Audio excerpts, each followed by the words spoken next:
سورہ لقمان قرآن پاک کی ترتیب کے اعتبار سے اس کا نمبر 31 ہے اور نزول کے اعتبار سے اس کا نمبر 57 ہے۔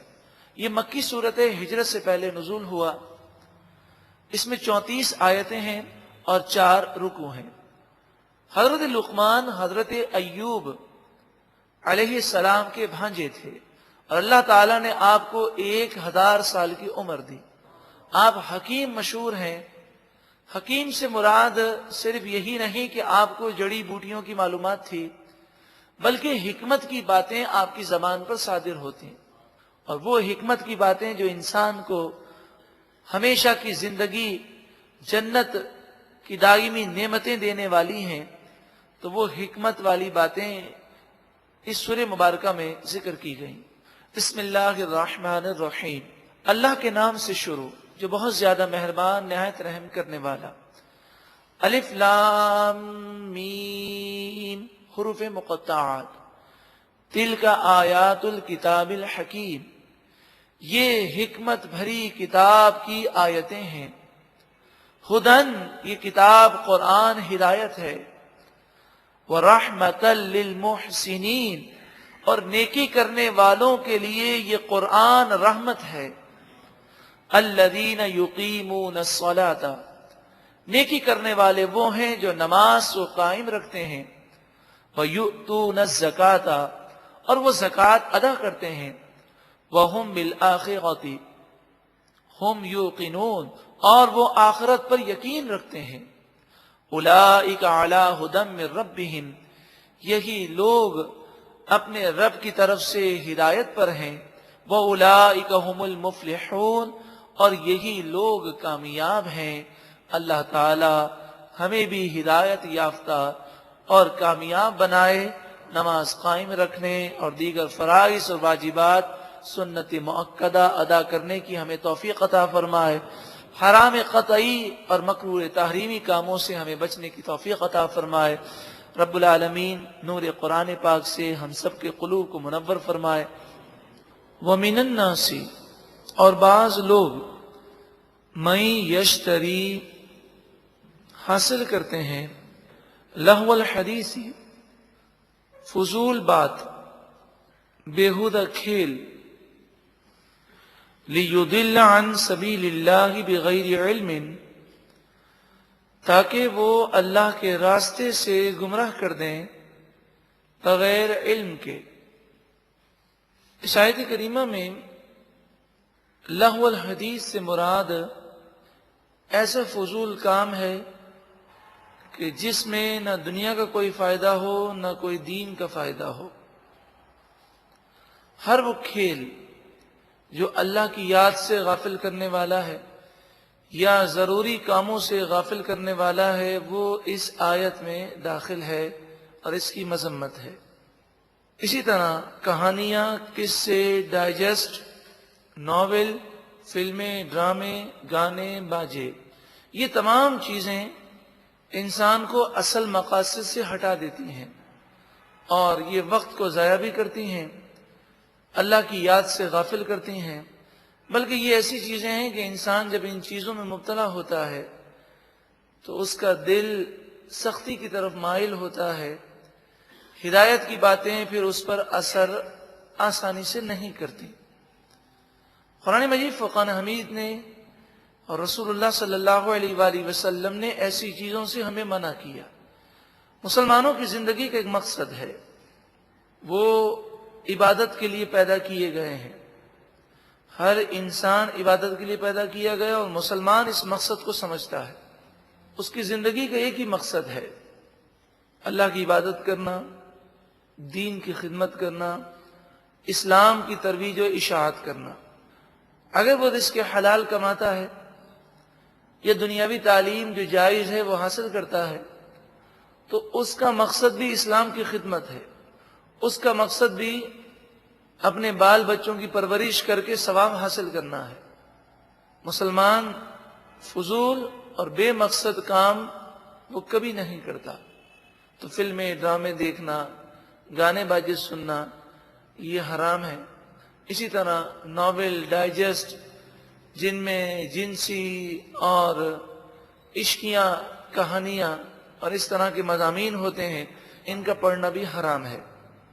اور اگر کوئی چیز جس میں ناجائز باتیں نہ ہوں مگر اس کا کوئی مقصد بھی نہ ہو تو فضول وقت ضائع کرنا بھی مومن کو ہرگز مناسب نہیں ہے۔ اس آیت کریمہ کا شان نزول اس طرح ہے کہ نبی اکرم صلی اللہ علیہ وآلہ وسلم جب قرآن لوگوں کو پڑھ کر سناتے تو ایک شخص نے عجم میں سفر کیا، ایک کافر نے، اور وہاں سے وہ کہانیوں کی کتابیں لے کر آیا۔ اب جب نبی اکرم صلی اللہ علیہ وآلہ وسلم مکے میں لوگوں کو قرآن سناتے تو لوگ قرآن نہ سنیں اور قرآن کی طرف مائل نہ ہوں، اس کے لیے وہ کہانیاں کھول کر بیٹھ جاتا اور لوگوں کو جمع کر کے کہانیاں سناتا، قصے سناتا، بادشاہوں کے قصے سناتا، جس کا کوئی مقصد نہیں تھا، صرف مقصد لوگوں کو قرآن سے دور کرنا ہے۔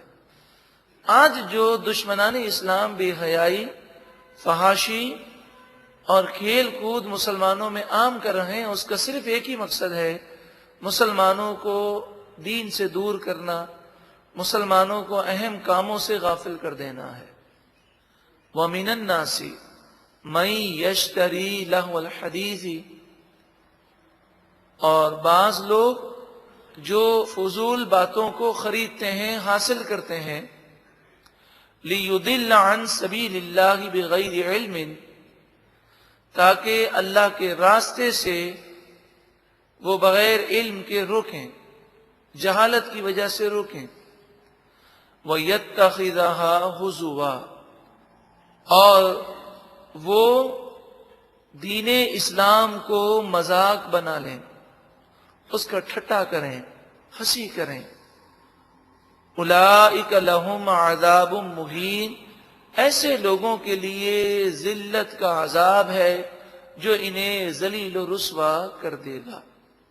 وَإِذَا تُتْلَى عَلَيْهِ آیاتنا، اور جب اس پر ہماری آیتیں پڑھی جاتی ہیں، یعنی جو فضول باتوں میں لوگوں کو مشغول کرتا ہے اور لوگوں کو قرآن سے روکنے کے لیے، دین سے روکنے کے لیے بے حیائی اور گناہوں میں اور فضول قصوں کہانیوں میں مبتلا کرتا ہے، اس کے سامنے جب ہماری آیتیں پڑھی جاتی ہیں وَلَّا مُسْتَكْبِرًا، تو وہ تکبر کرتے ہوئے اپنی پیٹھ پھیر لیتا ہے۔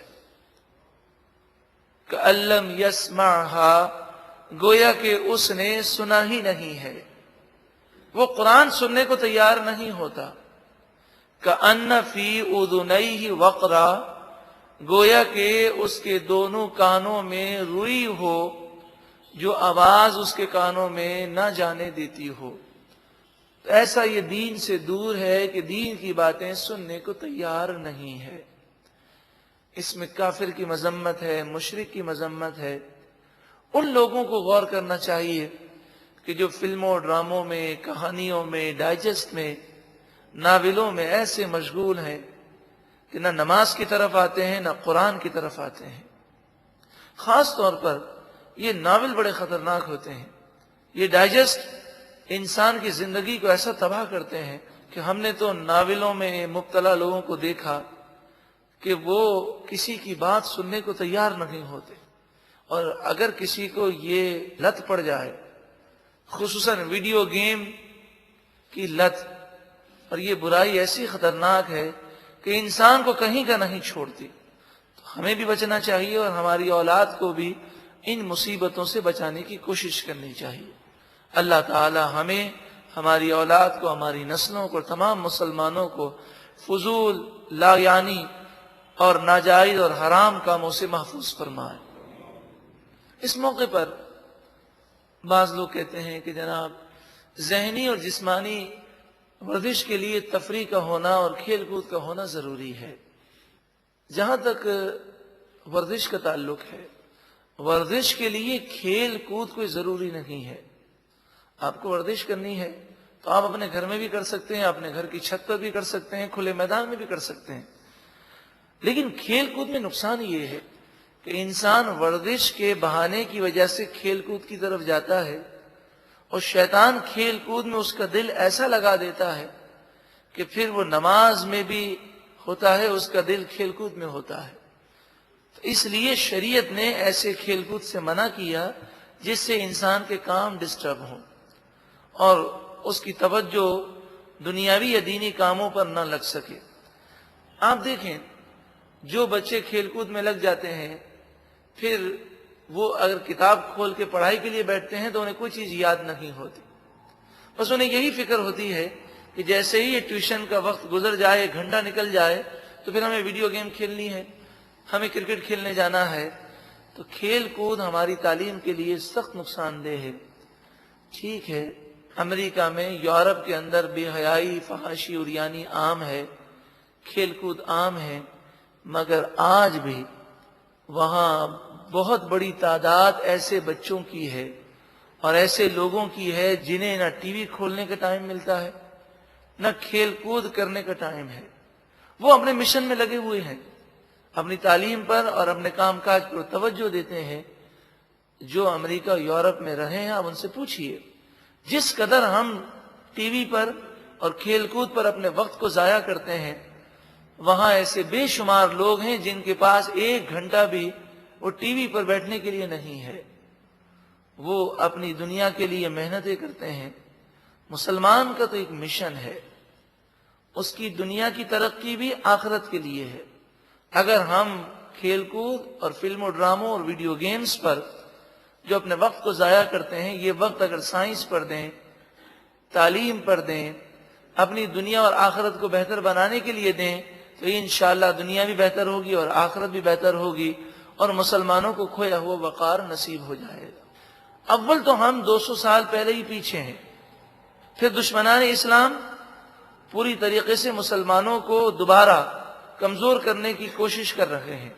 یہ دشمنان اسلام یہ سمجھتے ہیں کہ مسلمانوں کو ایک دفعہ پھر کمزور کر دیا جائے اور حملہ کر کے انہیں ٹکڑے ٹکڑے کر دیا جائے، پھر انہیں اڑتے اڑتے 50 سال لگیں گے. ان 50 سالوں کے دوران ہم انہیں اٹھنے ہی نہیں دیں گے، کیونکہ بے حیائی اور فحاشی اس قدر عام ہو گئی کہ نوجوانوں کے ذہن گندے ہو گئے. تو ذہنوں کو تو پاک کریں. اللہ تعالیٰ مسلمانوں کو نگاہوں کی اور دل و دماغ کی پاکیزگی نصیب فرمائے. فَبَشِّرْهُ بِعَذَابٍ أَلِيمٍ، پس آپ اسے دردناک عذاب کی خوشخبری سنائیے. ان الذین آمنوا وعملوا الصالحات، بے شک وہ لوگ جو ایمان لائے اور انہوں نے اچھے عمل کیے، لہم جنات النعیم، ان کے لیے نعمتوں کے باغات ہیں، جنت نعیم ہے، خالدین فیہا، اس میں وہ ہمیشہ ہمیشہ رہیں گے. وعد اللہ حقا، یہ اللہ کا سچا وعدہ ہے. وَهُوَ الْعَزِيزُ الْحَكِيمُ، اور وہی غالب حکمت والا ہے. خلق السماوات بغیر عمد، اللہ نے آسمانوں کو بغیر ستونوں کے پیدا کیا. ایک چھت بھی ستونوں کے بغیر نہیں قائم رہ سکتی. رب العالمین نے اتنا بڑا آسمان بغیر ستونوں کے قائم رکھا. ترونہا، ایسے کوئی ستون نہیں جنہیں تم دیکھ سکو. وَأَلْقَى فِي الْأَرْضِ رَوَاسِيَ، اور اللہ نے زمین میں لنگر ڈالے یعنی پہاڑوں کو قائم کیا. أَن تَمِيدَ بِكُمْ، تاکہ یہ زمین تمہیں لے کر لرز نہ جائے، اس کا بیلنس آؤٹ نہ ہو. اس لیے پہاڑ موجود ہیں جو زمین کے بیلنس کو درست رکھتے ہیں. قرآن و حدیث کی باتیں یقیناً حق ہیں. موجودہ سائنس اب جیسے جیسے آگے بڑھتی جا رہی ہے تو کئی باتیں پہلے لوگ تسلیم نہیں کرتے تھے، اب وہ تسلیم کرنے لگے ہیں. مثلا زلزلے، طوفان، سیلاب اور آسمانی اور زمینی آفتیں، بلائیں، مصیبتیں جو آتی ہیں، آج دنیا تسلیم کرنے لگی اس کا سبب خود انسان ہے. جو ٹیمپریچر بڑھ رہا ہے اس کا سبب انسان کی وہ آلودگی ہے جو فیکٹریوں سے اور گاڑیوں سے جو دھواں نکلتا ہے، جس سے سورج اور زمین کے درمیان اوزون کی جو تہ ہے جو تیز روشنی کی شعاؤں کو روکتی ہے وہ جگہ جگہ سے ڈیمیج ہو گئی ہے۔ اس کے علاوہ اور بہت سارے ایسے عوامل ہیں، مثلا پہاڑوں کو توڑ دینا، اسی طرح جنگلات کو کاٹ دینا، حالانکہ جنگلات بھی طوفان اور آندھیوں سے محفوظ رکھتے ہیں۔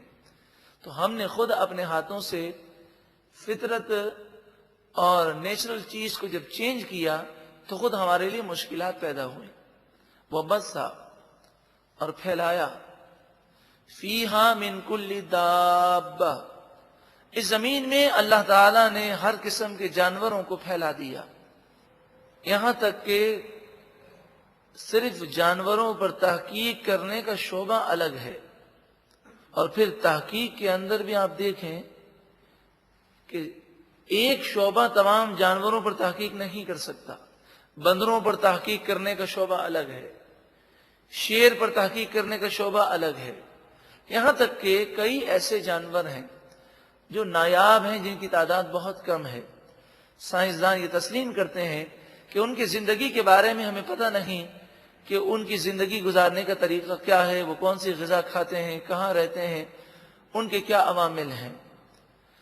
تو اللہ تبارک و تعالی نے کیسی کیسی مخلوق بنائی کہ جس پر تحقیق کرتے کرتے ہمیں صدیاں گزر گئیں، مگر پھر بھی کوئی سائنسدان یہ دعویٰ نہیں کر سکتا کہ ہم نے انسان کی بیماریوں پر یا جانوروں پر آنے والی بیماریوں پر مکمل تحقیق کر لی۔ جتنی بھی تحقیق کریں انہیں یہی کہنا پڑتا ہے کہ ابھی اس میں مزید تحقیق اور ریسرچ کی ضرورت ہے۔ یہاں تک کہ جانوروں کی زندگی کا ایک ایسا نظام ہے، آج سائنسدان اس بات کو تسلیم کرتے ہیں کہ جانور کے منہ سے ایسی ریز نکلتی ہیں کہ جس سے انہی کے ہم جنس جانور پیغامات کو سمجھ جاتے ہیں اور وہ ایک دوسرے کو خطرات سے آگاہ کرتے ہیں۔ جنگلات میں جب ایک جانور کسی کو دیکھ لیتا ہے کہ وہ درندہ آ رہا ہے تو وہ مخصوص قسم کی آوازیں نکالتا ہے، جس سے تمام جانور جو اس کے ہم جنس ہوتے ہیں وہ خطرے سے آگاہ ہو جاتے ہیں۔ اللہ رب العالمین نے ہر جانور کو اس چیز کی سمجھ عطا فرمائی جو اس کے لیے ضروری ہے۔ وَأَنزَلْنَا مِنَ السَّمَاءِ مَاءً، اور ہم نے آسمان سے پانی کو نازل کیا۔ فَأَنبَتْنَا فِيهَا مِن كُلِّ زَوْجٍ كَرِيمٍ، پس ہم نے اس زمین میں اس پانی کے ذریعے عزت والے جوڑے اگائے، یعنی درخت جن میں مذکر و مؤنث یعنی نر اور مادہ درختوں میں اور پھلوں میں اور پھولوں میں بھی ہوتے ہیں۔ ھذا خلق اللہ، یہ اللہ تعالی نے پیدا کیا ہے۔ فَأَرُونِي مَاذَا خَلَقَ الَّذِينَ مِن دُونِهِ، پس تم مجھے دکھاؤ کہ اللہ کے سوا جن کی تم پوجا کرتے ہو انہوں نے کیا پیدا کیا ہے، وہ کس کے خالق ہیں۔ جب خالق اور مالک وہی ہے تو اسی کی عبادت کرو۔ بل الظالمون فی ضلال مبین، بلکہ ظالم کھلی گمراہی میں مبتلا ہے۔ سورہ لقمان کی آیت نمبر 12، یہاں سے حضرت لقمان رضی اللہ تعالی عنہ کا ذکر ہے۔ حضرت لقمان نبی ہیں یا ولی ہیں، اس کے بارے میں مختلف اقوال ہیں، لیکن مستند علیہ قول یہ ہے کہ یہ ولی ہیں۔ اللہ تبارک و تعالی نے انہیں حکمت کے خزانے عطا فرمائے۔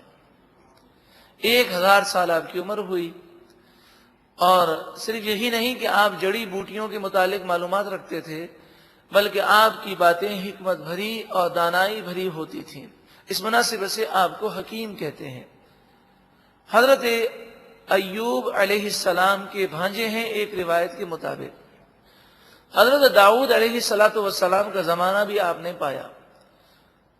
آپ نے اپنے بیٹے انعام کو جو نصیحتیں فرمائیں، ان نصیحتوں کا ذکر قرآن مجید فرقان حمید نے یہاں بیان کیا۔ وَلَقَدْ آتَيْنَا لُقْمَانَ الْحِكْمَةَ، اور بے شک ہم نے لقمان کو حکمت عطا فرمائی۔ حضرت لقمان کو حکمت عطا فرمائی، دانائی اور سمجھداری عطا فرمائی۔ انشکر للہ، ان سے فرمایا کہ اللہ کا شکر کرو۔ جو حکیم ہوتا ہے، جسے حکمت و دانائی مل جائے وہ اللہ کا شکر کرتا ہے۔ ہم پر جو فضل ہے یہ اللہ کا فضل ہے، ہمارا کوئی کمال نہیں ہے۔ ہر وقت وہ یہی تصور کرتا ہے، اور جو شکر کرتا ہے وہ اللہ کی نافرمانی نہیں کرتا۔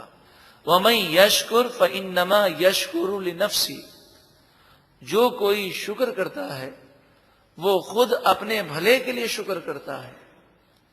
کہ جب عاجزی کرے بندہ اور کہے میرا تو کوئی کمال نہیں، میرے رب کا فضل ہے، اور بندہ اپنی نعمتوں پر غرور نہ کرے، اللہ کی نافرمانی نہ کرے، شکر کرے، لَإِن شَكَرْتُمْ لَأَزِيدَنَّكُمْ، تم میرا شکر کرو گے تو میں تمہیں نعمتیں اور عطا کروں گا۔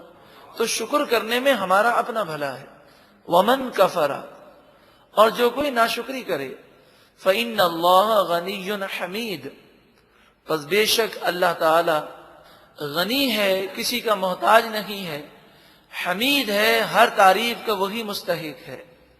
تم اگر ناشکری کرو گے تو اپنا نقصان کرو گے۔ وَإِذْ قَالَ لُقْمَانُ لِابْنِهِ، اور یاد کرو جب حضرت لقمان نے اپنے بیٹے سے کہا، وَهُوَ يَعِظُهُ، اس وقت وہ اپنے بیٹے کو نصیحت کر رہے تھے۔ اس سے یہ معلوم ہوا کہ باپ کو چاہیے کہ اپنے بیٹوں کو، اپنی اولاد کو وہ نصیحت کرتا رہے۔ آج ہمیں اپنے اولاد کے لباس اور کھانے پینے کی تو فکر ہے، مگر ان کی آخرت کی کوئی فکر نہیں۔ ہم ان کی اصلاح کی کوشش نہیں کرتے۔ اللہ تعالی ہماری اولاد کو نیک و صالح بنائے، ہماری آنکھوں کی ٹھنڈک بنائے، اور ہمیں ان کی صحیح اسلامی تربیت کرنے کی توفیق عطا فرمائے، اور اس میں ہمیں کامیابی عطا فرمائے۔ رب العالمین ہماری اولاد کے دلوں میں نیکی کو پیدا فرما دے۔ یا بنیا، اے میرے پیارے بیٹے، یہ بنیا یہ تصغیر ہے، اور یہاں پر محبت کے لیے ہے۔ اس سے یہ معلوم ہوا کہ جب باپ نصیحت کرے تو نصیحت کی کوشش ہونی چاہیے تنہائی میں نصیحت ہو، محبت کے ساتھ نصیحت ہو، اولاد پر یہ تاثر قائم ہو کہ یہ نصیحت یا جو بھی میرا باپ سختی کر رہا ہے یہ میرے بھلے کے لیے ہے۔ ایسا محسوس نہ ہو کہ یہ ہمارے دشمن ہیں، یا بار بار سب کے سامنے ذلیل کر دینا، چار دوستوں کے سامنے اس کا مذاق اڑا دینا۔ تو نصیحت کی ابتدا جو ہے وہ تنہائی میں ہونی چاہیے، محبت کے ساتھ ہو۔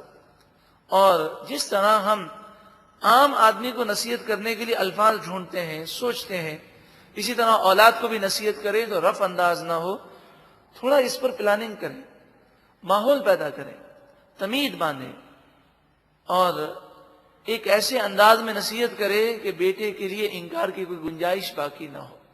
ہمارا کام ہے کوشش کرنا، ہدایت دینے والا تو رب العالمین ہے۔ ہم نے اکثر گھرانوں میں یہ دیکھا، آپ نے بھی دیکھا ہوگا، کہ اگر دوسرے کا بیٹا آ جائے، کوئی اپنے بیٹے کا دوست آ جائے، تو آدمی ہر جملے کے آخر میں کہتا ہے بیٹا آپ تھوڑا انتظار کر لیں، ابھی گئے ہوئے ہیں وہ آ جائیں گے، بیٹا آپ بیٹھے ڈرائنگ روم میں بیٹھے۔ اس کو بیٹا بیٹا بیٹا بیٹا کی تکرار ہے، اور شاید ہمارا بیٹا ہمارے منہ سے بیٹا لفظ سننے کے لیے ترستا ہو۔ ہم اپنے بیٹے کو اتنی محبت سے گفتگو اور اتنے محبت سے پیش نہیں آتے۔ ٹھیک ہے، سختی بھی ہونی چاہیے، مگر اتنی محبت ہو، اور باپ اتنی اپنے بیٹے سے، اپنی اولاد سے محبت کرے، اور اس محبت کا ایسا اظہار ہو کہ اگر باپ صرف خاموش ہو جائے اور گفتگو بند کر لے تو بیٹا پریشان ہو جائے، لیکن ہر وقت اگر باپ جھاڑتا رہے گا اور محبت کا سلوک نہ ہوگا تو باپ کے ناراض ہونے سے بیٹے پر کوئی اثر نہیں ہوگا۔ یا بنیا، اے میرے پیارے بیٹے، لا تشرک باللہ، تو اللہ کے ساتھ کسی کو شریک نہ ٹھہرانا، شرک نہ کرنا۔ سب سے پہلے ایمان کی نصیحت ہے کہ کفر نہ کرنا، شرک نہ کرنا، ایمان پر سلامت رہنا۔ ان الشرک لظلم عظیم، بے شک شرک ضرور ظلم عظیم ہے۔ یعنی جس رب نے سب کچھ دیا، اس رب کی عبادت چھوڑ کر بے جان بتوں کو خدا سمجھا جائے، اس سے بڑا ظلم کون سا ہوگا؟ اسی طرح جو اللہ تعالیٰ کا نافرمان ہے وہ ظلم کرنے والا ہے اپنی جان پر، کہ اللہ تعالیٰ نے نعمتیں دی اور وہ نافرمانی اللہ کی کرتا ہے، اور کہنا اللہ کے دشمن شیطان کا مانتا ہے۔ شرک کی حقیقت کا سمجھنا ضروری ہے۔ یہ کیسٹ ضرور حاصل کریں، شرک کی حقیقت خود بھی سنیں اور دوسروں کو دیں، تاکہ معلوم ہو کون سی چیزیں شرک ہیں اور کن کن چیزوں سے بچنا ایک مسلمان کے لیے ضروری ہے۔ ان الشرک لظلم عظیم، بے شک شرک ضرور ظلم عظیم ہے۔ اللہ کے سوا کوئی الہ نہیں، معبود نہیں، خدا نہیں، وہی مالک حقیقی ہے، وہی خالق ہے۔ حضرت عیسیٰ علیہ السلام، حضرت عزیر علیہ السلام، فرشتے، انبیاء اور اولیاء کو جو مقام و مرتبہ ملا وہ اللہ کی عطا سے ہے۔ وہ خدا نہیں، خدا کے بیٹے نہیں ہیں۔ نبی اور ولی اور فرشتوں کو جو مقام ہے، جو طاقت ہے، وہ باذن اللہ ہے۔ انسان کو چاہیے کہ وہ کوشش کرے کہ ایمان کی دعوت کو عام کرے۔ آج دنیا میں اکثریت کافروں کی ہے، اور کافروں کی جو اکثریت ہے اس کی دو قسمیں ہیں۔ ایک تو وہ کافر ہیں جو خدا کو مانتے ہی نہیں ہیں، دہری ہے، اور ایک وہ کافر ہیں جو خدا کو مانتے ہیں مگر شرک کرتے ہیں، جیسے عیسائی ہیں، حضرت عیسیٰ علیہ السلام کو خدا کا بیٹا سمجھتے ہیں، یہودی ہیں، حضرت عزیر کو خدا کا بیٹا سمجھتے ہیں، ہندو بے شمار بتوں کو خدا سمجھتے ہیں، ان کی پوجا کرتے ہیں۔ صرف مسلمانوں ہی کو تبلیغ کرنا یہ ہمارے لیے کافی نہیں، بلکہ ہم کافروں کو بھی اسلام کی دعوت دیں اور ان کے دلوں میں شرک کی مذمت اور کفر کی مذمت اور نفرت پیدا کریں۔ اس کے لیے ہمیں خود اسلام پر کاربند رہنا ہوگا۔ ہمارا کردار ایسا پیارا ہونا چاہیے کہ ہمیں دیکھ کر ایک کافر یہ کہے کہ دیکھیں اسلام کتنا پیارا مذہب ہے۔ اسلام تو پیارا مذہب ہے، مگر ہمارے کردار سے اسلام کی تعلیمات جھلکنی چاہیے۔ وَوَصَّيْنَا الْإِنسَانَ بِوَالِدَيْهِ، اور ہم نے انسان کو اس کے والدین کے ساتھ اچھا سلوک کرنے کا حکم دیا۔ ماں باپ دونوں کے ساتھ اچھا سلوک کیا جائے، خصوصاً ماں کا ذکر کیا گیا۔ حملتہ امہ، اس کی ماں نے اسے پیٹ میں رکھا، وہنن علی وہن، کمزوری پر کمزوری جھیلی۔ جیسے جیسے حمل کی مدت بڑھتی ہے عورت کمزور ہوتی ہے، اور پھر بچے کی ولادت کی موت کے جھٹکوں کے بعد سب سے سخت جھٹکے بچے کی ولادت کے جھٹکے ہیں جو ماں برداشت کرتی ہے۔ پھر 2 سال تک ماں اپنے بچے کو دودھ پلاتی ہے۔ یہ وہ پیریڈ ہے کہ بچہ نہ دن دیکھتا ہے نہ رات دیکھتا ہے، ماں کی نیند نہ دن میں پوری ہوتی ہے نہ رات میں پوری ہوتی ہے، اور کبھی بچہ بیمار ہو تو ماں ساری ساری رات جاگتی ہے۔ یہ ساری کیفیات وہ ماں برداشت کرتی ہے۔ تو اے لوگوں، تم نہ اپنے باپ کا دل دکھانا نہ ماں کا دل دکھانا، اور یہ خیال کرنا کہ میری ماں نے میری پیدائش میں بڑی مشقتیں برداشت کی ہیں۔ وَفِصَالُهُ فِي عَامَيْنِ، اور دودھ کو چھڑانا 2 سال کے اندر ہے۔ تو لڑکا ہو کہ لڑکی ہو، زیادہ سے زیادہ دودھ پلانے کی مدت 2 سال ہے۔ عوام میں یہ غلط مشہور ہے کہ لڑکی کے لیے 2.25 سال، لڑکی ہو کہ لڑکا، دودھ پلانے کی آخری مدت 2 سال ہے۔ انشکر لی والی والدیک، تو تم میرا شکر کرو۔ اللہ تعالیٰ فرماتا ہے تم میرا شکر کرو اور اپنے والدین کا شکر ادا کرو۔ والدین کے حقوق کس قدر مقدم ہے کہ اللہ نے اپنے شکر کے ساتھ ساتھ والدین کا ذکر فرمایا۔ الی المصیر، میری ہی طرف تمہیں پلٹ کر آنا ہے۔ اللہ رب العالمین ہم سب کو اپنے والدین کے حقوق ادا کرنے کی توفیق عطا فرمائے۔ جس طرح ہمارے والدین نے بچپن میں ہر لمحے ہمارا خیال رکھا، سردی ہو، گرمی ہو، بیماری ہو، ہماری تعلیم، ہمارے دیگر مسائل کے لیے انہوں نے اپنی راتیں قربان کی ہیں، اپنے اوپر مشقتیں جھیلی ہیں، خود عیش و عشرت کو چھوڑ کر، خود تکلیف برداشت کر کے اپنی اولاد کے لیے انہوں نے ایک ماحول پیدا کرنے کی کوشش کی ہے۔ تو جب والدین بوڑھے ہو جائیں، اولاد کو بھی چاہیے کہ وہ کوشش کرے کہ انہیں تکلیف نہ ہو اور ان کی تکلیف کو خود محسوس کرے، ان کے بولنے سے پہلے ان کی تکلیف دور کرنے کی کوشش کرے۔ لیکن بچہ زبان سے بول نہیں سکتا، وہ روتا ہے، ماں پریشان ہو جاتی ہے، وہ اس کے کپڑے بدلتی ہے، پھر بھی بچہ چپ نہیں رہتا، چپ نہیں ہوتا، تو وہ اسے پاؤڈر لگاتی ہے، پھر بھی چپ نہیں ہوتا، تو مختلف وہ عوامل کرتی ہے، اسے معلوم نہیں ہے بچہ رو کیوں رہا، تو وہ یہ کر کے دیکھتی ہے، وہ کر کے دیکھتی ہے، اور جب بچہ خوش ہو جاتا ہے، وہ چپ ہو جاتا ہے، تو ماں کی خوشی آپ دیکھیں کہ اس کی خوشی دیکھی نہیں جاتی، وہ بڑی خوش ہوتی ہے کہ چلو میرے بچے کی تکلیف دور ہو گئی۔ لیکن افسوس کا مقام ہے کہ وہی والدین جب بوڑھے ہو جائیں اور وہ خود اپنے منہ سے کوئی تکلیف کا اظہار کریں اور بچہ جو ہے ٹال مٹول کرے، تو اسے اپنا ماضی یاد رکھنا چاہیے، یا پھر اسے یہ سوچنا چاہیے کہ جو میں اپنے والدین کے ساتھ سلوک کر رہا ہوں، یہی سلوک میری اولاد میرے ساتھ کرے گی، جیسی کرنی ویسی بھرنی ہے۔ الی المصیر، میری ہی طرف پلٹ کر آنا ہے۔ اس موضوع پر یہ کیسٹ ضرور سنیں، والدین سے محبت کیجئے، قرآن و حدیث کی باتوں سے انشاءاللہ دل نرم ہو جائے گا۔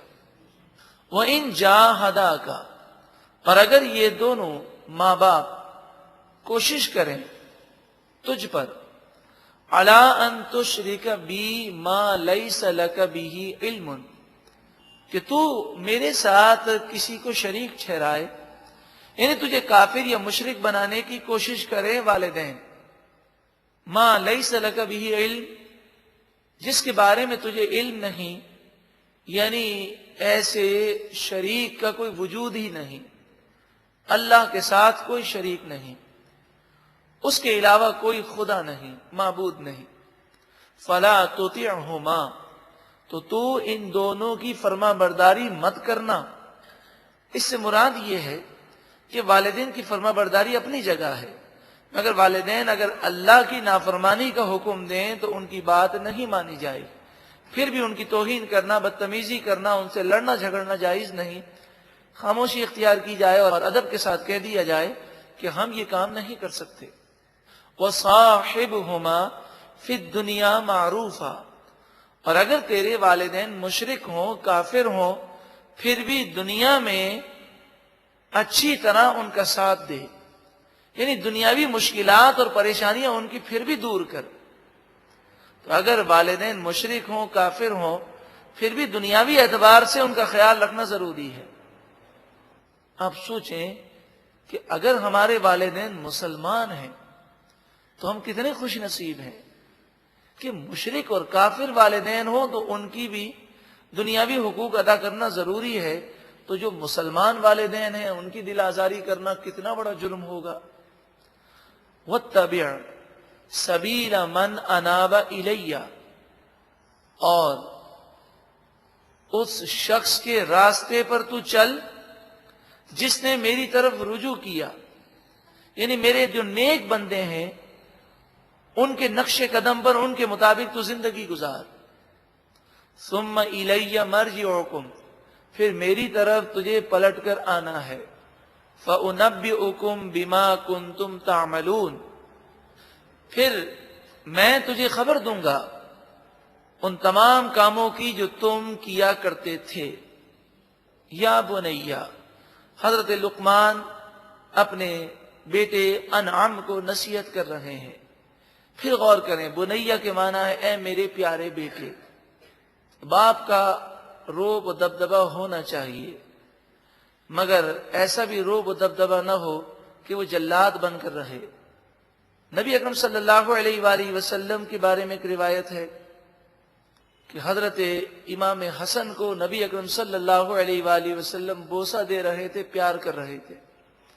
ایک شخص آیا، اس نے دیکھا تو اس نے تعجب کیا اور کہنے لگا یا رسول اللہ، آپ اللہ کے رسول ہو کر بچوں کو پیار کرتے ہیں؟ اسے حیرت ہوئی، وہ تو سمجھا روب و دبدبہ ایسا ہوگا کہ بچے قریب آنے کی جرت نہیں کرتے ہوں گے. اور اس نے کہا میرے تو 10 بچے ہیں، لیکن جب میں گھر میں جاتا ہوں تو کسی کو میرے سامنے آنے کی جرت نہیں ہوتی.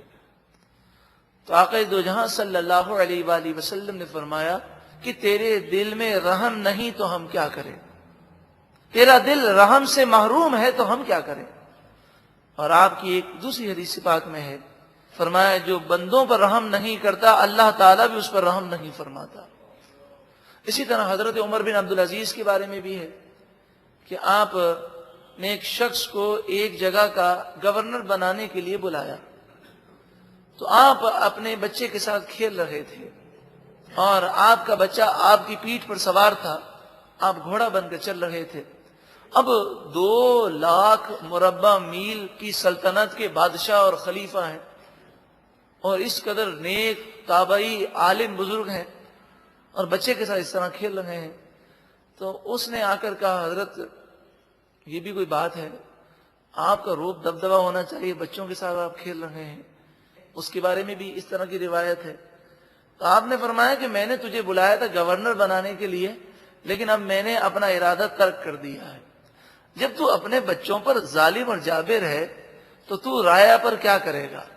تو آپ نے گورنر اسے نہ بنایا.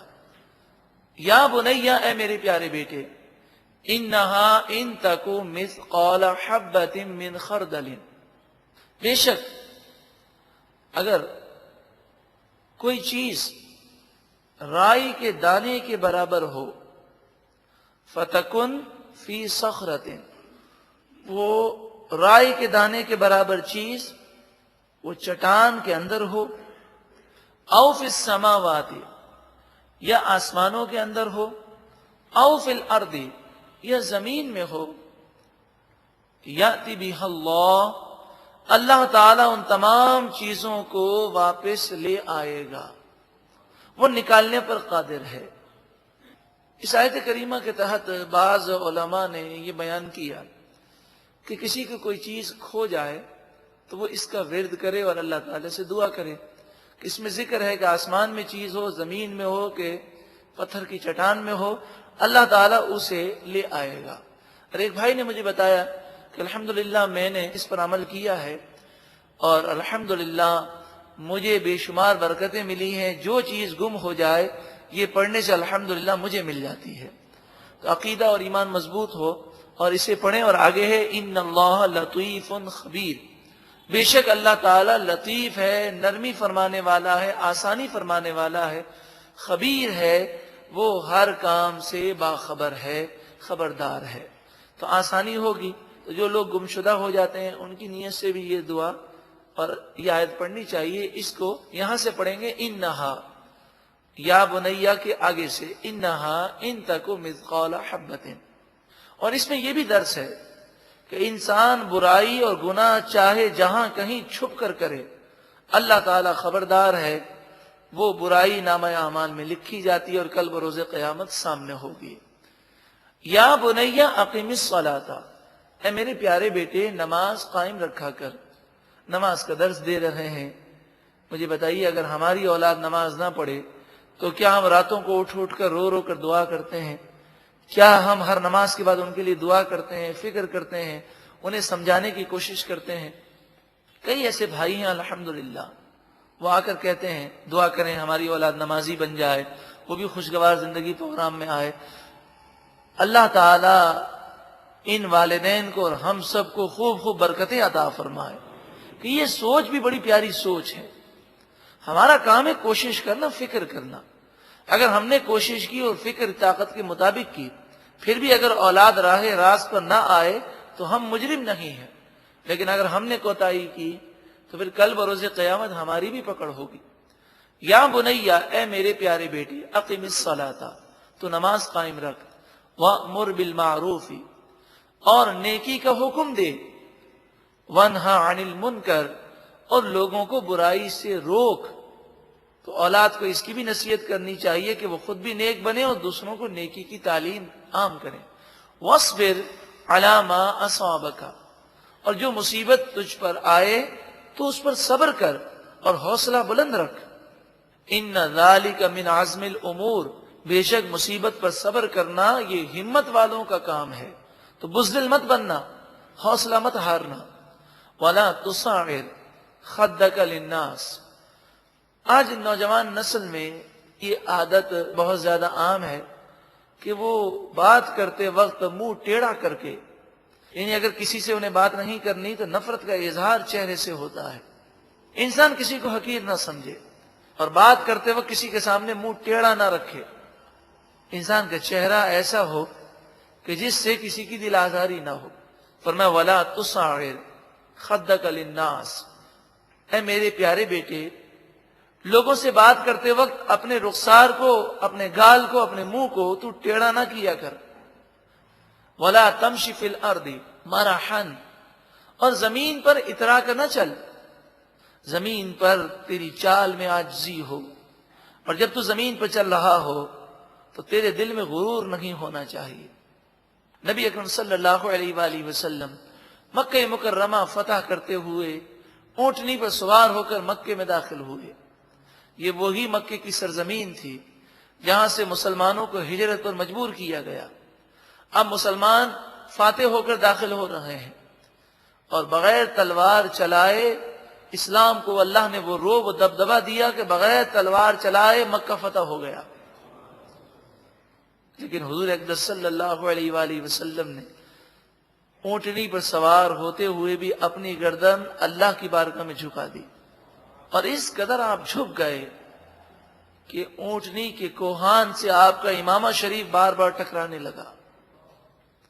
کیا منظر تھا کہ فتح مکہ کے موقع پر نبی اکرم صلی اللہ علیہ وآلہ وسلم بلیک امامہ یعنی سیاہ امامہ پہنے ہوئے تھے، چہرہ چاند کی طرح چمک رہا تھا، اور عاجزی کا یہ عالم کہ اپنی گردن اللہ کی بارگاہ میں جھکائی ہوئی ہے، اور اتنا جھکے ہوئے ہیں کہ کوہان سے یہ بلیک امامہ ٹکرا رہا ہے. کیسا درس ہے، کس قدر عاجزی ہے. آج اگر آدمی کسی کو شکست دے دیتا ہے دنیاوی اعتبار سے ذرا معمولی سی بھی، تو اس کے سامنے جاتا ہے تو سینہ تان کے جاتا ہے کہ دیکھ میں کامیاب ہو گیا. مگر نبی اکرم صلی اللہ علیہ وآلہ وسلم نے درس دیا کہ ہر حالت میں یہ سمجھو کہ یہ ہمارا کوئی کمال نہیں، اللہ کا فضل ہے. ان اللہ لا يحب کل مختال فخور، بے شک اللہ تعالی ہر اترانے والے، غرور کرنے والے کو پسند نہیں فرماتا. وَقْصِدْ فِي مَشْيِكَ، اور اپنی چال میں میانہ روی اختیار کر. نہ تو بہت آہستہ چل کہ لگے کوئی بیمار جا رہا ہے، اور نہ ہی بہت تیز چل کہ ایک عجیب و غریب چال بن جائے. وَقْصِدْ فِي مَشْيِكَ، اپنی چال میں میانہ روی اختیار کر. ہر معاملے میں اعتدال یہ اسلام نے حکم دیا. وَغْضُضْ مِنْ صَوْتِكَ، اور اپنی آواز کچھ پست رکھ. اس سے مراد یہ کہ جب کسی سے بات کریں تو جتنی آواز کی ضرورت ہے اتنا ہی والیوم رکھیں. اسی طرح اب تو خیر مردوں میں بھی یہ بیماری ہے کہ وہ سامنے والے کے سامنے گفتگو کر رہے ہیں تو والیوم اتنا زیادہ تیز ہوتا ہے کہ دور دور تک آوازیں جاتی ہیں. ٹھیک ہے، انسان کی توجہ نہیں ہوتی، لیکن اس آیت کو بار بار ہم پڑھتے رہیں گے، سوچتے رہیں گے، اور اپنے ساتھیوں کو یہ کہیں گے کہ اگر میرا والیوم تیز ہو جائے تو آپ میری اصلاح کر دیا کریں، تو انشاءاللہ تعالی اصلاح ہو جائے گی. پھر ہم اتنی آواز کا والیوم رکھیں گے، اتنا زور سے کہیں گے جتنی ضرورت ہے. جب سامنے والا ہمارے سامنے موجود ہے تو چلا کر گفتگو کرنے کی کیا حاجت ہے. اسی طرح جب کئی لوگ ڈرائنگ روم میں جمع ہوتے ہیں، یہ دیکھا گیا کہ سب مل کر بولتے ہیں، یہ بھی بول رہا ہے وہ بھی بول رہا ہے، ایک مچھلی مارکیٹ بن جاتی ہے. یہ اچھا انداز نہیں ہے. انداز یہ ہو کہ جب ایک مجلس میں ایک بولے تو سب خاموش ہو کر سنیں، پھر دوسرا بولنے لگے تو جب تک وہ بولتا رہے اس کی بات کاٹنا یہ مجلس کے آداب کے خلاف ہے. مگر عام طور پر اس طرف توجہ نہیں ہوتی. قرآن مجید فرقان حمید ہماری توجہ اس طرف مبذول فرماتا ہے. اللہ تعالیٰ مجھے بھی عمل کی توفیق دے اور آپ کو بھی عمل کی توفیق عطا فرمائے. وَاغْضُضْ مِنْ صَوْتِكَ، اپنی آواز کو تھوڑا پست رکھو، جتنی ضرورت ہے اتنی آواز بلند کرو. زیادہ بلند آواز کرنا یہ کوئی اچھی بات نہیں. اِنَّ أَنْكَرَ الْأَصْوَاتِ لَصَوْتُ الْحَمِيرِ، بے شک تمام آوازوں میں سب سے بری آواز گدھے کی آواز ہے. حمیر کے معنی گدھا. تو چلانا کوئی اچھی بات نہیں، گدھا بہت زیادہ وہ چلاتا ہے، تو چلانا کوئی کمال نہیں. حضرت لقمان نے جو اپنے بیٹے کو نصیحتیں کی، یہ نصیحتیں اتنی پیاری ہیں کہ اس پر اگر غور کیا جائے، عمل کیا جائے تو ہماری زندگی میں انقلاب آ سکتا ہے. ذرا سوچیں کہ جب ہم نیکی کی دعوت عام کریں، برائی سے بچیں، اور یہ تصور قائم ہو کہ اللہ تعالیٰ خبیر ہے، جہاں بھی ہم برائی کریں گے وہ کل بروز قیامت لے آئے گا. نماز کی پابندی کریں، اور اگر کوئی مصیبت آ جائے تو حوصلہ بلند رکھیں، صبر کریں، بے صبری کا مظاہرہ نہ کریں، اور ہماری گفتگو کے اندر غرور نہ جھلکتا ہو، ہم کسی سے بدتمیزی سے بات نہ کریں، عاجزی ہماری چال میں بھی ہو اور ہمارے دل کے اندر بھی عاجزی ہو، اور ہمارے ہر عمل میں میانہ روی ہو، اعتدال ہو. ہمیں گفتگو میں ایسا انداز مل جائے کہ جس سے کیا بات کرنی ہے اس کا سلیقہ ہو اور انداز اتنا میٹھا ہو. تو انشاءاللہ تعالی ان نصیحتوں پر عمل کریں گے تو دنیا بھی سنور جائے گی اور انشاءاللہ آخرت بھی سنور جائے گی. الم تروا، کیا تم نے نہ دیکھا، ان اللہ سخر لکم ما فی السماوات وما فی الارض، بے شک اللہ تعالیٰ نے تمہارے لیے جو کچھ آسمان میں ہو، جو کچھ زمین میں ہے، سب کو مسخر کر دیا. سب ایک نظام کے تابع ہیں. سورج، چاند، رات، دن، یہ دریا، یہ سمندر ایک نظام کے تابع ہیں. اور کبھی کبھی جو زلزلہ، طوفان، سیلاب آتا ہے، یہ بتانے کے لیے کہ اللہ تعالیٰ چاہے تو یہ کر سکتا ہے. یہ تو ایک جھلک ہے. عام حالات میں سمندر وہ بھبرے ہوئے نہیں ہوتے، سمندر آبادیوں میں نہیں چڑھتے، دریا اپنے نظام کے تحت چلتے ہیں. سورج اور چاند ایک نظام کے تحت ہیں، موسم ایک نظام کے تحت ہیں. وَأَسْبَغَ عَلَيْكُمْ نِعَمَهُ ظَاهِرَةً وَبَاطِنًا، اور اللہ تبارک و تعالی نے تم پر اپنی ظاہری اور باطنی نعمتوں کی بارشیں فرمائیں. وَمِنَ النَّاسِ مَن يُجَادِلُ فِي اللَّهِ بِغَيْرِ عِلْمٍ وَلَا هُدًى وَلَا كِتَابٍ مُنِيرٍ، اور بعض لوگ اللہ تعالیٰ سے جھگڑا کرتے ہیں، اللہ کے بارے میں وہ جھگڑتے ہیں بغیر علم کے، بغیر ہدایت کے، بغیر روشن کتاب کے، بلا وجہ وہ جھگڑا کرتے ہیں بغیر کسی دلیل کے. ایسے بہت سارے اعتراض لوگ کرتے ہیں. ہمیں ان کے اعتراضات میں متاثر ہو کر ان کے جواب کی فکر نہیں کرنی، بلکہ فضول قسم کے سوالات سے ہمیں اعراض کرنا ہے کہ فضول سوال کا جواب دینا بھی فضول ہے. کوئی عقل مند پاگل کی گفتگو پر توجہ نہیں کرتا. کتا اگر بھونکنے لگے تو ہم بھی بھونکنے لگ جائیں تو یہ تو عجیب و غریب چیز ہے. تو کافر عجیب و غریب قسم کے سوالات کرتے ہیں. ہر سوال کا جواب دینا ہم پر لازم نہیں ہے. جو فضول قسم کے سوالات ہیں ان کے جوابات قرآن مجید فرقان حمید میں بھی ذکر نہیں کیے گئے. مثلا وہ پوچھتے روح کیا ہے، تو اب روح کی حقیقت بتانا ایک باعث سعادت ہے، اور لوگوں کو پتہ چلے تو بہت اچھی چیز ہے. مگر جو لوگ روح کے بارے میں سوال کر رہے تھے ان میں یہ قابلیت نہیں تھی کہ وہ روح کی حقیقت کو سمجھ سکتے. تو فرمایا روح تو میرے رب کا امر ہے، اور بحث کو ختم کر دیا گیا. امر ربی کے معنی یہ ہے جس کی حقیقت تم نہیں سمجھ سکتے. انڈیا میں ایک ہندو نے یہ سوال اٹھایا کہ آسمان کہاں سے شروع ہوتا ہے، کہاں ختم ہوتا ہے، مسلمانوں بتاؤ. کئی مسلمان عالموں سے پوچھا گیا، ہر ایک نے قرآن و حدیث کے مطابق جواب دیا، مگر وہ ہندو کسی صورت میں ماننے کو تیار نہیں ہے، کیونکہ اسے تو ضد کرنی ہے. بھئی ہم کہہ دیں یہاں سے شروع ہوتا ہے یہاں پر ختم ہوتا ہے، ہماری بات غلط ہے، اس کا ثبوت کیا ہے؟ تو اس کا ایک جواب یہ بھی ہو سکتا ہے کہ نبی اکرم صلی اللہ علیہ وآلہ وسلم نے ارشاد فرمایا کہ شیطان تمہارے پاس آئے اور کہے کہ آسمان کو کس نے بنایا تو تم کہو اللہ نے، وہ کہے زمین کو کس نے بنایا تم کہو اللہ نے، اور وہ تم سے کہے اللہ کو کس نے بنایا تو کہو اعوذ باللہ من الشیطان الرجیم. میں اللہ کی پناہ مانگتا ہوں شیطان مردود کی شر سے.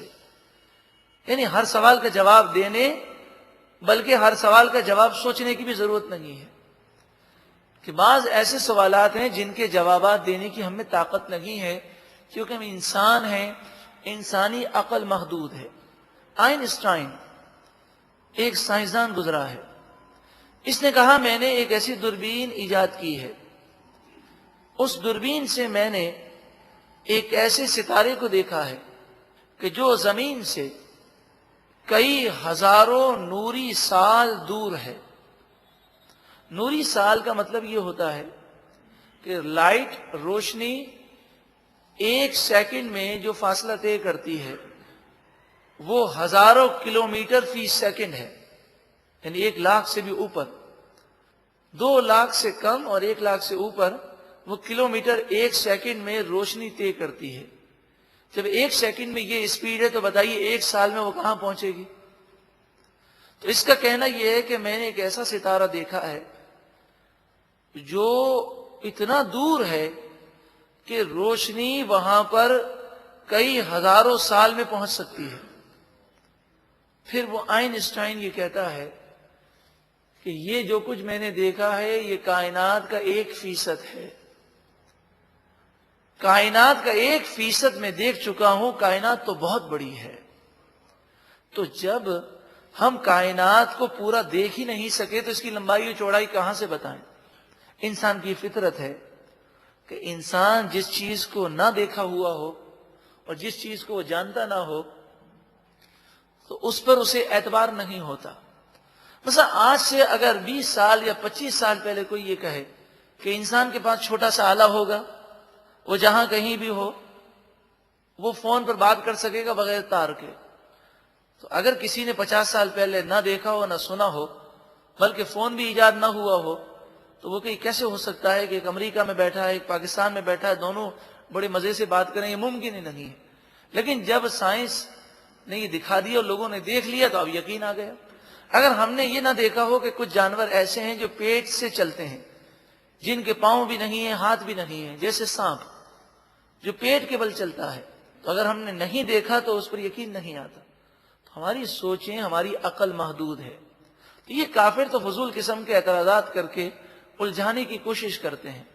تو فرمایا ان کے جوابات کی فکر نہ کرو، بلکہ تم جو ضروری سمجھو وہ جواب دو، باقی اعرض عن الجاہلین، جاہلوں سے کنارہ کشی اختیار کرو.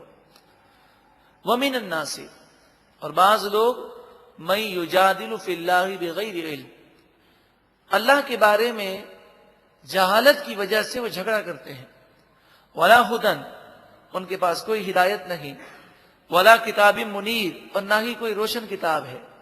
تو ایسے فضول بحث کرنے والوں کے ساتھ بحث کر کے اپنا وقت ضائع نہ کرو.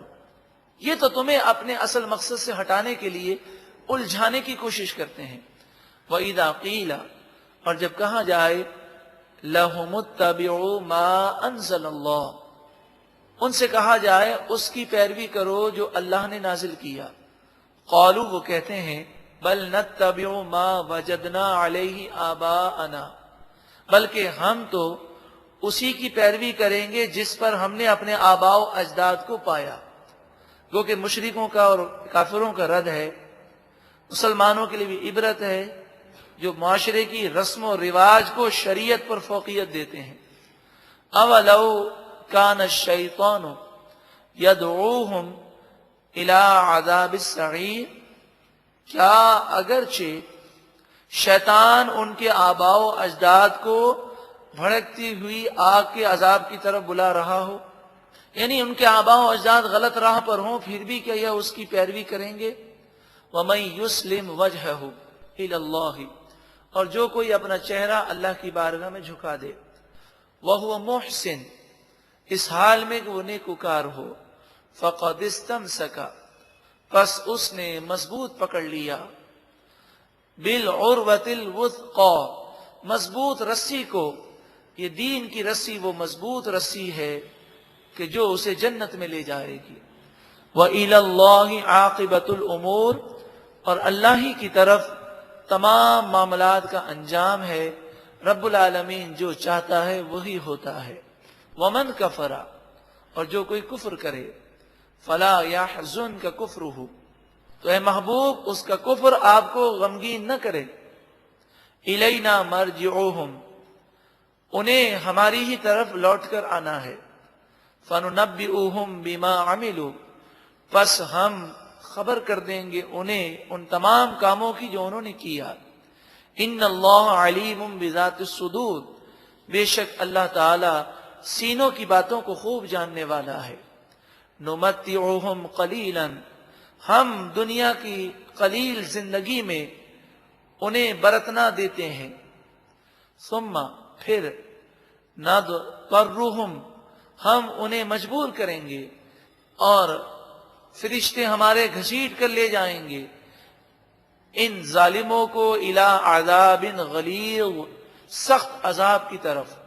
وَلَئِن سَأَلْتَهُم مَّنْ خَلَقَ السَّمَاوَاتِ وَالْأَرْضَ، اور اگر آپ ان سے پوچھیں کہ آسمان و زمین کو کس نے پیدا کیا، لَيَقُولُنَّ اللَّهُ، ضرور بضرور وہ کہیں گے اللہ نے پیدا کیا۔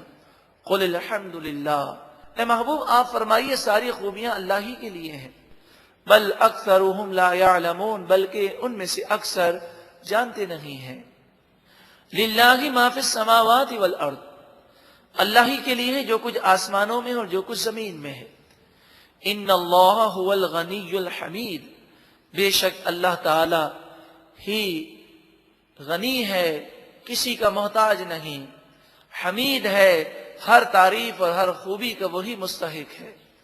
وَلَوْ أَنَّ مَا فِي الْأَرْضِ مِنْ شَجَرَةٍ أَقْلَامٌ، زمین میں جتنے درخت ہیں سب اگر قلم بن جائیں، اقلام قلم کی جمع ہے، وَالْبَحْرُ، اور سمندر، يَمُدُّهُ مِنْ بَعْدِهِ سَبْعَةُ أَبْحُرٍ، اور مزید 7 سمندر، اتنا پانی اگر انک بن جائے، سیاہی بن جائے، اور تم اللہ کے کلام کو لکھنا چاہو، ما نفدت کلمات اللہ، تو اللہ کا کلام اور اللہ کے کلمات ختم نہیں ہوں گے۔ ان اللہ عزیز حکیم، بے شک اللہ تعالی غالب حکمت والا ہے۔ ما خلقکم ولا بعثکم، تمہارا پیدا کرنا اور تمہیں پھر دوبارہ اٹھانا، الا کنفس واحدہ، ایک جان کی طرح ہے، یعنی جس طرح ایک جان کو پیدا کرنا آسان ہے، اسی طرح تم سب کو مارنا اور دوبارہ پیدا کرنا اللہ کے لیے بہت آسان ہے، اس کے لیے کوئی مشکل نہیں ہے۔ ان اللہ سمیع بصیر، بے شک اللہ تعالی سننے والا دیکھنے والا ہے۔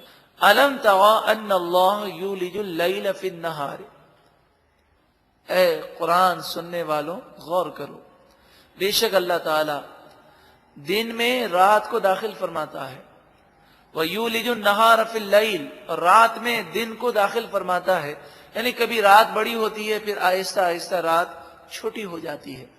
وَسَخَّرَ الشَّمْسَ وَالْقَمَرَ، اور اللہ نے سورج اور چاند کو مسخر کیا، وہ ایک نظام کے تحت چلتے ہیں، آگے پیچھے نہیں ہوتے۔ كُلٌّ يَجْرِي إِلَىٰ أَجَلٍ مُّسَمًّى، تمام چیزیں، سورج اور چاند ایک مقررہ وقت تک چل رہے ہیں۔ قیامت آئے گی تو ہر چیز کو فنا ہے، دنیا کی ہر چیز کو فنا ہے، باقی رہنے والی ذات رب العالمین کی ہے۔ وَأَنَّ اللَّهَ بِمَا تَعْمَلُونَ خَبِيرٌ، اور بے شک اللہ تعالی تمہارے تمام کاموں سے خبردار ہے۔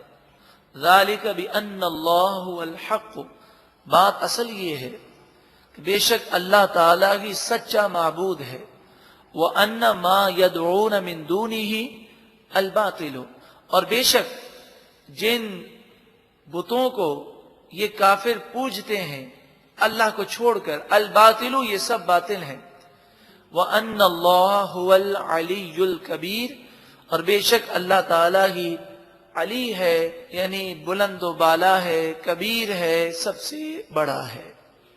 سورہ لقمان کی آیت نمبر 31، الم ترى، کیا تم نے دیکھا، ان الفلق تجری فی البحر، بے شک کشتیاں، بحری جہاز سمندر میں اور دریا میں چلتے ہیں، بنعمت اللہ، اللہ کے انعام کی بدولت، اللہ کے کرم کی بدولت، وہ چاہے تو کشتیاں الٹ جائیں، لیریکم من آیاتہ، تاکہ اللہ تعالیٰ تمہیں اپنی نشانیاں دکھائے، ان فی ذالک لآیات لکل صبار شکور، بے شک اس میں ضرور نشانیاں ہیں ہر اس شخص کے لیے جو بہت صبر کرنے والا اور شکر کرنے والا ہے۔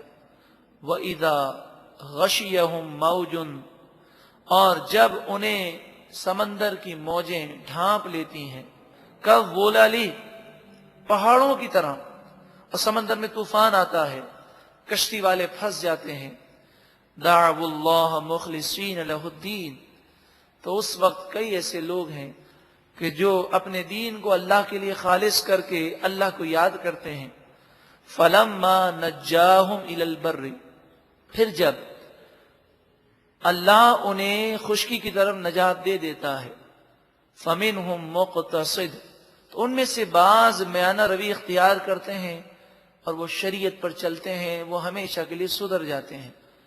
وما یجحد بآیاتنا الا کل ختار کفور، ہماری آیتوں کو تو صرف وہ لوگ جھٹلاتے ہیں جو بڑے بے وفا اور ناشکرے ہیں، جو بے وفائی کرتے ہیں اور نعمتوں پر شکر نہیں کرتے، وہ ہماری آیتوں کو جھٹلاتے ہیں۔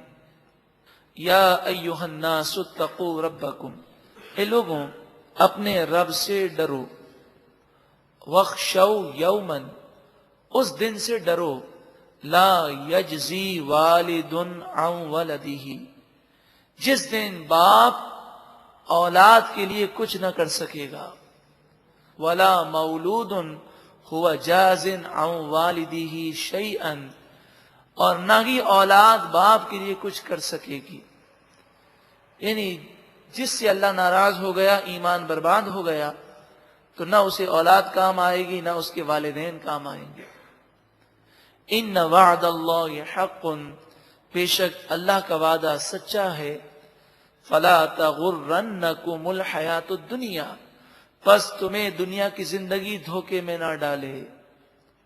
اللہ تعالیٰ دنیا کے دھوکے سے ہمیں خبردار فرما رہا، دنیا کی زندگی تمہیں دھوکے میں نہ ڈالے، ولا یغرنکم باللہ الغرور، اور سب سے بڑا دھوکے باز شیطان تمہیں اللہ کے بارے میں دھوکے میں نہ ڈالے۔ اے اللہ دنیا کے فریب سے اور شیطان کے فریب سے ہمیں محفوظ فرما۔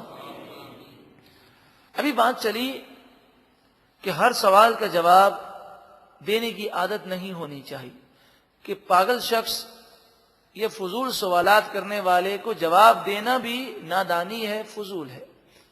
تو بعض لوگوں نے یہ سوال کیا کہ قیامت کب آئے گی، بارش کب نازل ہوگی، ماں کے پیٹ میں کیا ہے؟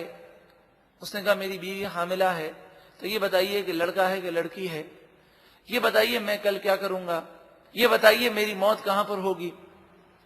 اللہ تعالیٰ ان سوالات کی جوابات دینے پر قادر ہے، اور انہوں نے حضور سے پوچھا، اور حضور پر تو جبریل امین وحی لے کر آتے ہیں اللہ کے حکم سے، اور اللہ کے لیے ان سوالات کے جوابات قرآن میں نازل کرنا کوئی مشکل نہیں، مگر مسلمانوں کو ایک نظریہ دیا گیا کہ ایسے سوالات میں بحث کر کے وقت ضائع مت کرو، کیونکہ یہ جوابات دینے سے انہیں فائدہ نہیں ہوگا، کیونکہ ضد میں سوال کر رہے ہیں۔ اگر سمجھنا ہوتا اور جواب سن کے وہ ایمان لے آتے تو شریعت مختلف مواقع پر آپ دیکھیں کہ اللہ کے نیک بندوں پر یہ ظاہر ہو گیا کہ ماں کے پیٹ میں بچہ ہے کہ بچی ہے، اسی طرح کون کہاں مرے گا۔ حضرت ابو ذر غفاری رضی اللہ تعالیٰ عنہ کو حضور اقدس صلی اللہ علیہ وآلہ وسلم نے کئی سالوں پہلے ان کے وصال کی جگہ بتا دی۔ اسی طرح حضرت امام حسین رضی اللہ تعالیٰ عنہ کے بارے میں حضرت علی جانتے تھے کہ کربلا کے میدان میں شہادت ہوگی، تو آپ گزر رہے تھے تو رک گئے اور کہا یہ وہ مقام ہے جہاں پر امام حسین شہید ہوں گے، پہلے سے بتا رہے ہیں، اور کہا یہاں پر شہیدوں کے گھوڑے باندھے جائیں گے، یہاں پر خیمے ہوں گے، اس طرح حضرت علی نے بتایا۔ اور پھر آپ نے امام حسین کی جو تربیت فرمائی، شہادت سے بھاگنے کی تربیت نہیں فرمائی بلکہ امتحان کے لیے تیار رہنے کی تربیت فرمائی کہ امتحان اور آزمائش میں کامیاب ہونا۔